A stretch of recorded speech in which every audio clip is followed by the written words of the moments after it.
I click on the sun to create an orbit. Uh, I choose a planet. I add the planet to the orbit.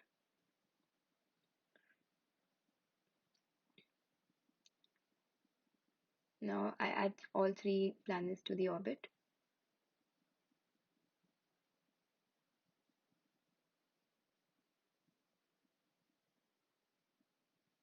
Clicking on the planet creates an orbit around it.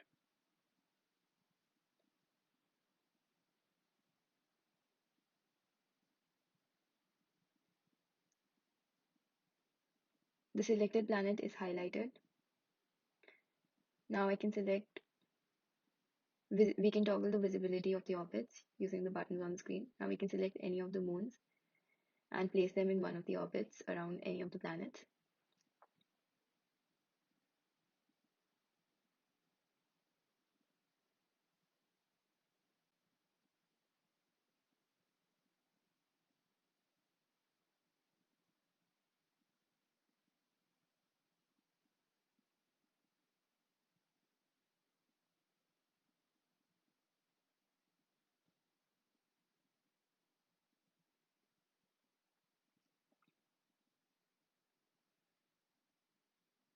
I can use this wand to manipulate moons, planets, and the sun.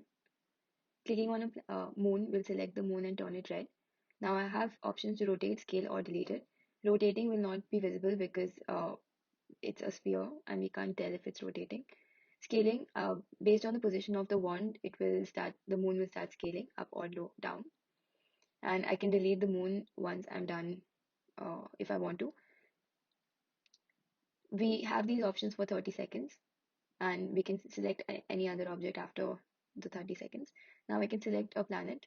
Again, I have options to rotate, scale, and delete. After selecting a planet, if I click on any position on any of the orbits, the planet will be transferred there. Rotating depends on the position of the wand, rotation of the wand. Now I can click on scale and scale the planet as well, based on and this is based on the position of the wand.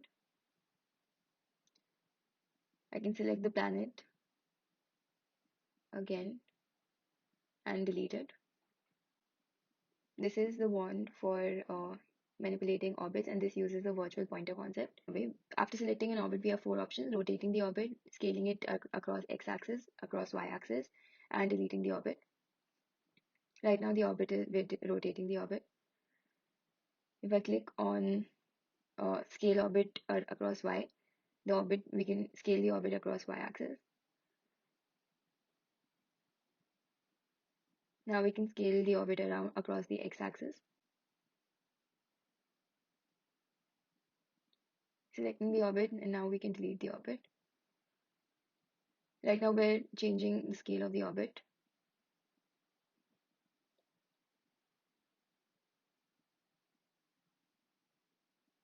And when you click on delete, the orbit gets deleted. Now I can also manipulate the sun. If I click on the sun, it will get selected and turn red. Now I can place my wand anywhere and click on move sun here. The sun will move to that position.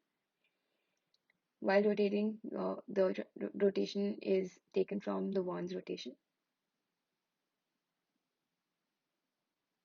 And I can also scale the sun, and this also works based on the position of the wand.